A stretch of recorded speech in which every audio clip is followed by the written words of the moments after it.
The most profound experience that I had throughout finishing up residency is at the end they bring all of the different residencies together and they do what's called a motor control project. They take the term motor control, you each develop a presentation of what that means to you and how that affects your treatments and it's so profound, different. And the discussions that ensue are, some of them get heated. They're like, what are you, how are you utilizing that? Why are you using that principle when you recognize that everybody has this very commonality, that you're approaching it with the same concept, but how you're looking at the outcome is completely different.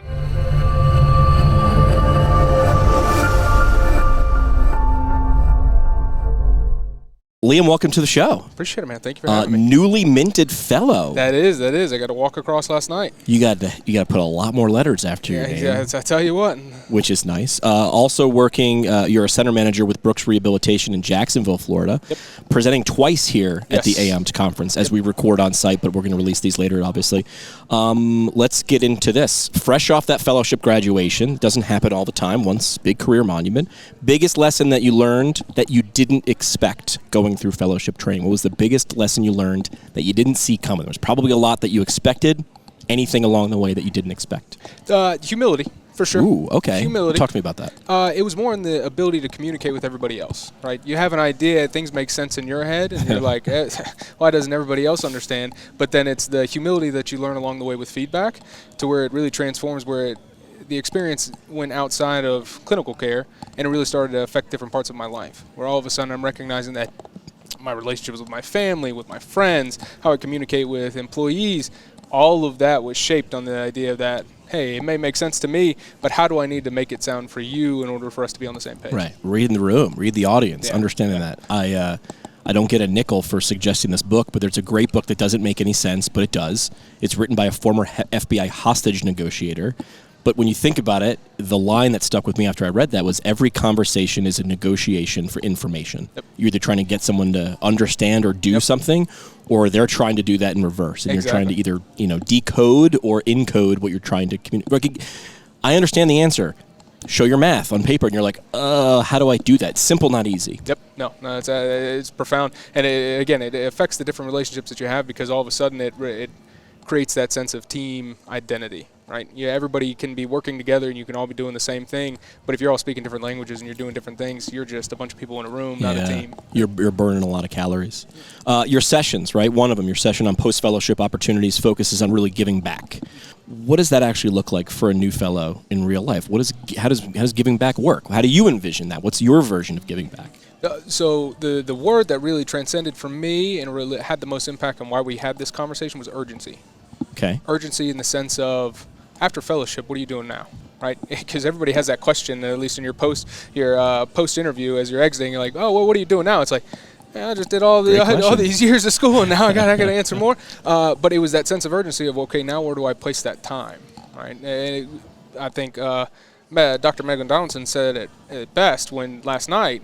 This isn't a graduation; it's more of a platform. A platform for influence, a platform for you to use your influence to better affect the profession. So how do you do that?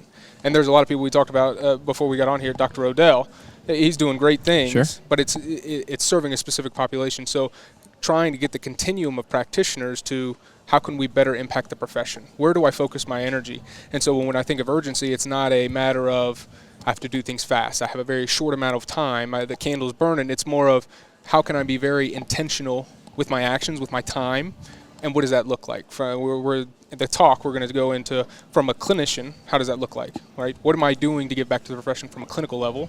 From a manager, how do you impact the ability of your team? Yeah. From a business owner, we got Dr. Kyle Feldman, who's going to be talking about from an entrepreneurial perspective, how can he better give back to the community? And then we got, of course, the great Dr. Jason Benechek, who's going to talk about from the research perspective. Which, I mean, as you go through anything, how can I better impact the profession? Research always kind of comes to it. So it's going to be it should be a fun talk. We're looking forward to it. You're talking about raising the tide to lift all boats.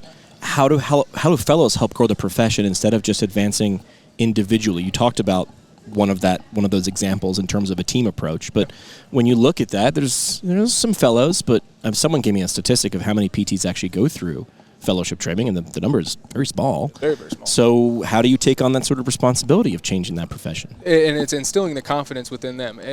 We're at a really good breaking point in in our profession where it can go one of two ways. We can either keep on the boat that we've been going on and continue to refine where we are and hold our space, or we can really start to affect the healthcare landscape in whole. And I think it starts with anybody who goes through a fellowship has been primed with the skill set to better impact and lead that next transition. And it goes through the lessons that I talked about, learning about humility. Everybody else has a different perspective that they got through the fellowship. How can you utilize that to now bring about the change for everybody who may not have gone through a fellowship? We'll cover, there's so many reasons why people don't go into a fellowship, and it's not going to slight them in any way, but the people that did endure and were called to go do through a fellowship, can they impart that knowledge back onto the next in order to build them up for the next? And there's communication. Absolutely. Right? Simple, always. not easy. Never. Right? Never. Simple. Well, I know this stuff. I'm just going to share it with other people. Exactly. That's simple, but it's not easy. One way you can make connections: donuts. Yeah, absolutely. Yes. Explain this. Yes, Explain this to the audience. Well, so the strongest impact that I've had on my life is my wife, and I learned very early on that donuts keep her happy. So, Walk me through this. So when we first met, it was at a Discover Wellfest event back in PT school, and as you can probably tell already right now, it's hard to get me to stop talking. And so I was leading the event, and it was the first event after COVID, and I was excited to see everybody there, so I brought everybody donuts, and I went across who would eventually be my wife, and I was starstruck. And I was offered her a donut, and I couldn't think of anything to say. Your follow-up was, would you like a second donut? Would you like another donut? Yeah, and so she said yes, and that's when I was like, I got it. We were in, and that's all we wrote. How's that affected you, having somebody who's in the same profession? Absolutely. Right? She's also a physical therapist, but she was a year behind you. She was a year behind me, yep. So how's that? When you come home, sometimes people have spouses who are in healthcare, sometimes not. Mm-hmm.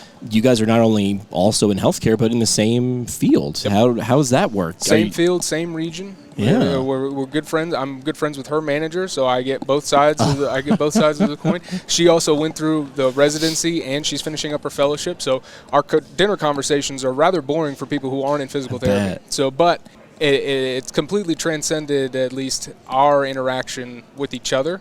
We always have somebody to go to. We always have somebody to bounce off ideas. Sometimes it's not always pleasant, the feedback, but it's valuable, right? And that's one thing that we both learned is you need that feedback. You need that person in your life that's going to tell you, you didn't do that, right? And she happily tells me that every single day, so it's fun. It's good. It's good in that regard. Yeah, brutal. All right, so let's talk about the collaboration. You're also presenting with your wife. That's got to be pretty interesting. We're very grateful for Aon for allowing us to do that. In preparing for that, I want to talk about the roles, but how did that collaboration come about, and what can ortho PTs learn from pelvic PTs and vice versa? Absolutely. So the best phrase that I've heard when we were talking about how is this collaboration going to go, and we asked some of our mentors that were pelvic health therapists, they were like, well, pelvic health really is ortho in a cave. Got it.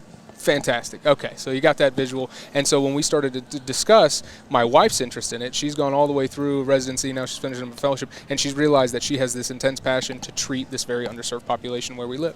And so when she was talking to me about it, and she was like, how are you screening, how are you evaluating? And I'm giving my answers thinking, I've gone through the similar training. I know what answer she's going to come at me with. And I was off, of course. And she was blunt feedback, but she's like, actually, this would be a more accurate way of looking and analyzing it. Here's how you could put that into your clinical practice. And so then we said that this is a conversation that may need to have to take place on this stage so we have a better comprehensive treatment and care plan for the individuals that are coming in. Because when it comes to pelvic health and its interplay with interregional dependence or any of those, it's the discussion of it may not be why they're primarily there, but it's contributing to maybe why they're not 100%. You may go through a whole plan of care and they're like, I'm better, but there's something still lingering. And it's like, well, if you haven't effectively screened or at least evaluated the pelvic floor, that may be that last little bit that you're missing. And it's real quick to at least identify. So, again, implementing that for the greater population to kind of incorporate that in their clinical care. So you're co-presenting. But even if nobody wears the hat of, like, taking charge of putting the presentation together and, like, how'd that work? What was that dynamic like? There was definitely some back and forth. Yeah, where it was like power struggle. Exactly. So, she leaned on me a lot with the kind of ins and outs on the nuances of like, hey, when you get up there and present, what does that look like? How do we present this information? How do we go about it? Because she's so passionate, and that's one of the best things I love about her is she's very passionate about including the information that she finds the most relevant for the individual. But there was the times where it's like they aren't going through a pelvic health residency. They're not going to do. They just need to know in order to what to screen. Higher level. Exactly. And then from my perspective, what words or what language do I need to utilize in order for them to get that point across and to spark interest? Because it was very much here's what I took from it, and she's like, I get what you took from it. And how do you get them to be, oh, this is why it's relevant here? Why do I have to go further into this? Yeah, this is what I said. Well, this is what I heard. And those two things are not always the same. Not always. The same thing. Let's talk about your time at Brooks in Florida. Brooks has produced so many leaders through its residency and fellowship programs. What do you think they do differently that builds leadership DNA? Or what how would someone assess if a residency or fellowship is right for me? And then what changes sort of in their makeup as you go through a process like that? The people that lead at Brooks are extremely unique in their ability to inspire innovation, right? So they have the ability to at least give you the tools to yield the different perspectives, right? Here's how you came in. Here's all the other things that maybe you're wrong, maybe you're right. But they create an atmosphere where it allows you to kind of take that ball and roll with it and call something new. And there's no judgment if you're doing something radically different, but they have an intense appreciation for at least respecting different. So and I think that's why it's such a strong and profound platform to produce leaders like Bob Brose, Eric Costello, Trent Harrison, Dr. Ryan Vickers that are here, because of their ability to at least recognize that, hey, there's a different train of thought. Here's how it's different. Here's how it can be effective. Here's the nuances that it may not be as effective, right? And so being able to produce that atmosphere is one of the most profound things, and that's why I can't credit Brooks more than enough. I can't appreciate the experience more than enough, and I look forward to at least helping in collaboration. I was always curious of this. How many were in your program? Like, how many people were in your cohort at one time? Small, right? Yeah, very small. And then there are other cohorts because they got neuro, ortho, peds, right? They got more than I could probably mention off the top of my head. Yeah. Are you interacting with them as well? Yeah, exactly. See, that's not on the brochure, but you probably get a lot of that. I was here for ortho, but you're talking to someone from neuro, you're like, oh, I didn't think about that. Exactly. So that's got to be, I call it bumpability. That bumpability's got to be pretty valuable. Absolutely. And it's not only you get the interaction, but it's part of the curriculum for you to mentor at least interact and be in the clinic with them. So you're actually seeing hey, there's a patient that comes in. I may have seen that exact same case. Here's how I thought of it, and here's how I see your approach. It's like, oh, that's why I need to refer. I thought of a side podcast idea, which would be a neuro, ortho, and pelvic floor PT walk into a bar, and you're going to present them with the same premise, and you're never going to see the same thing. Yep. I feel like it would be like, well, actually, from my perspective, and that's where that's where the wins come in. Exactly. Yeah. If you all have the same answer, it's a boring conversation. Oh, absolutely. But and so the most profound experience that I had throughout finishing up residency is at the end they bring all of the different residencies together and they do what's called a motor control project. Okay. They take the term motor control. You each develop a presentation on what that means to you and how that affects your treatments and it's so profound, different. And the discussions that ensue are, some of them get heated. They're like, what are you, how are you utilizing that? Why are you using that principle when you recognize that everybody has this very commonality that you're approaching it with the same concept, but how you're looking the outcome is completely different. And that's fun. It reminds me of that cartoon where it's a bunch of people with the blindfold on and they're all touching an elephant. And they're saying, well, this is this, because they're touching different parts. So you're looking at the same thing, you're just looking at different parts or approaching it different ways, and you come out with. But I feel like it can only increase your insight by hearing from those, and not cutting yourself off from those. Bonus question: between managing a clinic, teaching, and presenting with your wife, what's been the most rewarding part of this? We'll go Taylor Swift. This era in your life. Oh.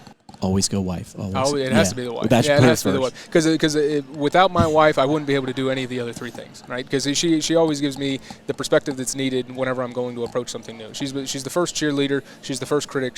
But she's always going to be there in order to, hey, she watches lectures. She tells me what I did right. She tells me what I did wrong. She watches as they go through in terms of treatments and like, hey, I bounced this idea off of her. Could have done that differently, but I've never really thought of that. That's actually really insightful. And then when going through presentation, man, it's really valuable. I would recommend it to anybody. If your wife and you in the same field, you need to do. Well, they say if you really want to find out if you're going to be compatible, you go on vacation with the person you're thinking about marrying, like for like a week, and you can see when.